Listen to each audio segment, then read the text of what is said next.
Meus amigos, nós sabemos que o que salvou o desgoverno Lula foi a recente aprovação da MP dos Ministérios, que, como a gente já comentou em outros vídeos, viabilizou a existência dos atuais 37. Caso ela não fosse aprovada, teria que voltar ao que era antes no governo Bolsonaro, ou seja, 23 ministérios. E a pouca base que o desgoverno tem hoje seria ainda menor, né? Afinal de contas, grande parte, se não a maioria dos atuais ministros do desgoverno Lula são oriundos de alianças com chavos políticos, né?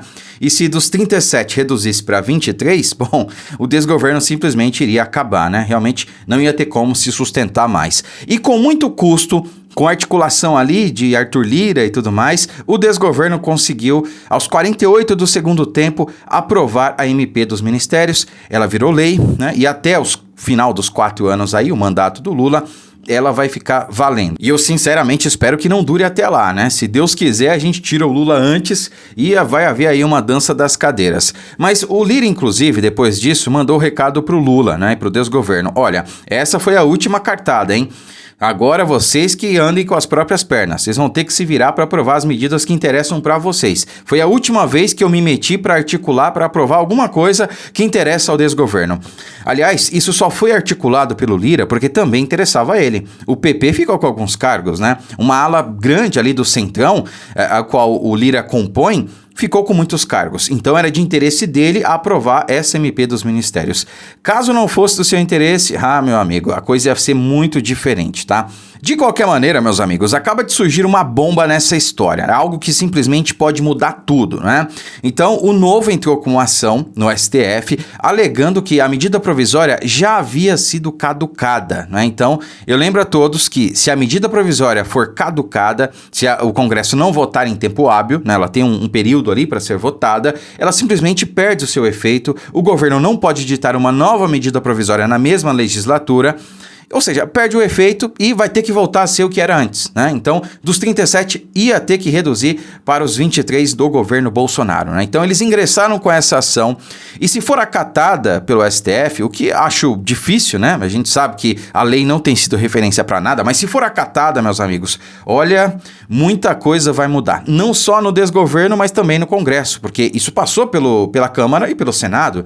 Então, o Lira tem responsabilidade e o Rodrigo Pacheco também tem, né? Então, a coisa vai ficar feia para todo mundo. Veja só, oposição entra com mandado de segurança contra a MP dos ministérios. Tinha caducado, né? Então, um grupo de deputados de oposição, liderado por parlamentares do Novo, protocolou o mandado de segurança com pedido de liminar no Supremo Tribunal Federal nesta sexta-feira, contra a aprovação da MP dos Ministérios, que trata da reestruturação das pastas. Os parlamentares alegam que a MP estava caducada e, mesmo assim, os presidentes da Câmara e do Senado seguiram com o rito sem respeitar os regimentos internos e a Constituição, o que é muito grave, não é? No pedido, os deputados alegam que a base aliada do governo não computou os 2 dias das sessões extraordinárias que ocorreram em janeiro, nos dias 9 e 10, quando foi votada a intervenção federal em consequência dos atos de vandalismo no 8 de janeiro. Lembro a todos que sessões extraordinárias são sessões que não estão previstas, tá? Então, é o que parece, é o que o Novo está indicando aqui, elas não foram computadas. E, portanto, deveriam ter sido computadas, a medida provisória tinha perdido a sua validade, né? E como o desgoverno não tinha base, não conseguiu articular e deixou para a última hora, para o penúltimo dia, a aprovação dessa MP, ela então teria caducado e perdido o seu efeito, né? Bom, desta forma, a MP dos Ministérios já teria supostamente caducado quando foi apreciada no plenário da Câmara e do Senado, né? Abre aspas, a medida provisória claramente tinha caducado e, por isso, ela não poderia sequer ter sido apreciada pelo plenário. Agora, aguardaremos pela decisão do Supremo Tribunal Federal, que deve ser no mesmo sentido de confirmar o que diz a Constituição, fecha aspas, explicou o deputado Marcel Van Hatten. Que bom seria, né, deputado, se a lei fosse referência nesse país, se a Constituição de fato fosse respeitada por todos, não é, né? É só ver ali o que diz o artigo 53. Da imunidade parlamentar, né? Enfim, deixa esse assunto para lá. Assinaram o pedido os deputados Adriana Ventura, Gilson Marques, Marcel Van Hatten, Eduardo Girão, Eduardo Bolsonaro, Cabo Gilberto, Mendonça Filho, delegado Herder Mauro, que aliás faz um excelente trabalho, né, já há alguns anos, delegado Herder Mauro do Pará, Mário Frias, Carlos Jordi e Luiz Felipe de Orleans e Bragança. Enfim, todos eles fazem um excelente trabalho, mas o Éder Mauro tá em todos, né? Vamos ver aí se realmente o STF vai se posicionar de acordo com a Constituição, né? E vai, digamos, sustar o efeito prático dessa medida provisória que, segundo o Novo, né, segundo esses deputados aqui, já tinha caducado. E, de fato, houve 2 sessões extraordinárias em janeiro para aprovar a intervenção federal. O desgoverno decretou a intervenção, mas ela precisava ser ratificada pelo Congresso. E assim o fez. Isso aconteceu. Foram 2 dias de sessões extraordinárias, né, que deveriam ter sido respeitadas, ou seja, estava ainda em recesso parlamentar. Então, teve as sessões apenas para aprovação da intervenção federal, né? Então, isso deveria ter sido computado, mas não foi. Vamos aguardar e ver se a Constituição será respeitada nesse sentido, tá? Agora vejam, eu venho falando aqui que o desgoverno realmente tem sofrido muito desgaste, não tem base, que eles não se entendem, não se conversam, vivem brigando entre eles, parece que é uma disputa realmente de poder para ver quem é que vai substituir o Lula, para ver quem manda mais, né? Não sei.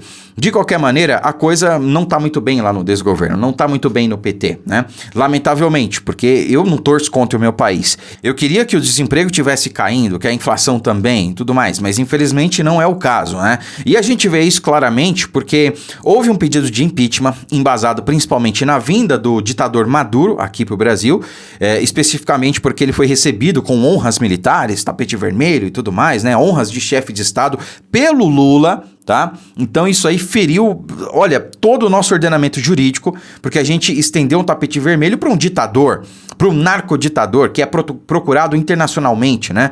Tem lá uma acusação, um mandado de prisão nos Estados Unidos por envolvimento com o narcotráfico e sabe-se lá Deus mais o quê. Então, esse pedido de impeachment foi embasado principalmente nisso e também na quebra da impessoalidade na indicação para o STF do Cristiano Zanin, amigo e advogado pessoal do Lula. Pois bem, 48 parlamentares assinaram esse pedido de impeachment até agora, mas não foram apenas parlamentares de oposição. Teve também parlamentares da base do governo. Ou seja, se isso não prova realmente que o desgoverno tá rachado, que a esquerda tá rachada, há uma clara disputa de poder ali dentro, eu não sei mais o que prova, né? Então, olha só, 48 deputados assinaram o impeachment de Lula e 4 são da base, tá? Então, nós temos aqui, ó, ao todo 48 deputados protocolaram um novo pedido de impeachment contra o Lula na Câmara dos Deputados. Destes, 4 são filiados a partidos da base aliada do governo, no comando de 8 ministérios. Também assinaram o texto. Esses 4 parlamentares aí, que compõem a base, estão no comando de 4 ministérios, né? Nas redes sociais, a deputada federal Bia Kicis divulgou uma imagem que consta o nome dos 48 deputados que assinam o pedido. A maior parte deles é filiado ao Partido Liberal, né? Então, as legendas MDB, PSD e União Brasil somam juntos 8 ministérios do governo e formam a base aliada. Então, tem a lista completa aqui, encabeçada pelo Sanderson. Rapaz, o Sanderson tá em todas, hein? E por aí vai, né? Tem aqui o Farrur, Zé Trovão e tudo mais. Enfim, essa listagem ela não foi amplamente divulgada. Caso contrário, eu tenho certeza que teria muito mais assinaturas, né? Pelo menos umas 150 ali, pelas minhas contas, tá? Posso estar enganado, mas pelo menos umas 150 ali que são claramente oposição, né? Aí nós vamos ter ali uma maior fatia que é de centro, alguns se dizem independentes, alguns estão na base do desgoverno, enfim. E nós temos ali uma outra minoria que é de esquerda, que o próprio Lula já disse, tem 137 votos, tá? De qualquer maneira, isso mostra realmente que o desgoverno está rachado, que não há uma unanimidade dentro da esquerda e dentro do governo Lula, e que por isso a derrota para eles é certa. Por isso, realmente, é questão de tempo até esse desgoverno cair, para o bem do nosso país, né? Agora, continuando, tem uma outra notícia aqui que eu achei interessante trazer para vocês também. Clima de tensão toma conta do governo Lula. Então, a ministra do Meio Ambiente, a Marina Silva, tem evitado criticar abertamente o senador Randolfo Rodrigues, que anteriormente fazia parte do seu partido, a Rede, mas saiu com ressentimentos, né? Saiu magoadinho. Bom, conforme apurações do Conexão Política, interlocutores têm dito que ela prefere atribuir parte da responsabilidade pela perda de atribuições de sua pasta ao senador Davi Alcolumbre, né? Veja só. Foi Alcolumbre quem presidiu a comissão mista responsável por analisar a medida provisória de estruturação do governo de Lula e aprovou um relatório que enfraqueceu o Ministério do Meio Ambiente. Então ainda tá rolando aí essa dorzinha de cotovelo, digamos assim, entre a Marina Silva e alguém, né? Ela já se estranhou ali com Randolph, depois se estranhou com Haddad, se estranhou com o próprio Lula, né? Com representantes ali da Petrobras e tudo mais, que também foram indicados para o Lula, e agora com Davi Alcolumbre, que também está fazendo parte ali da base, né? Tá fazendo as vontades do Lula. Inclusive, a sabatina do Cristiano Zanin não deve demorar muito, tá? Tá prevista aí para o mês seguinte, quem sabe o outro mês, não sei. Mas o fato é que não vai ser 1/10 do tempo que foi para sabatinar André Mendonça, né? E o Davi Alcolumbre, que também era o presidente da CCJ à época, né? Foi reconduzido graças a Rodrigo Pacheco, fez de tudo para atrasar a sabatina de André Mendonça. Vamos ver quanto tempo não vai demorar aí para sabatinarem o Cristiano Zanin, que, cara, já é visto como o ministro do STF. Ele não deve ter dificuldades, o desgoverno tem maioria. É claro que vai haver ali uma resistência por parte de alguns, como por exemplo o senador Moro, que já falou que está estudando ali para fazer perguntas altamente técnicas, ele que é ex-juiz e tudo mais, né? Vamos ver onde isso vai dar. Mas o fato é que ele será indicado sim.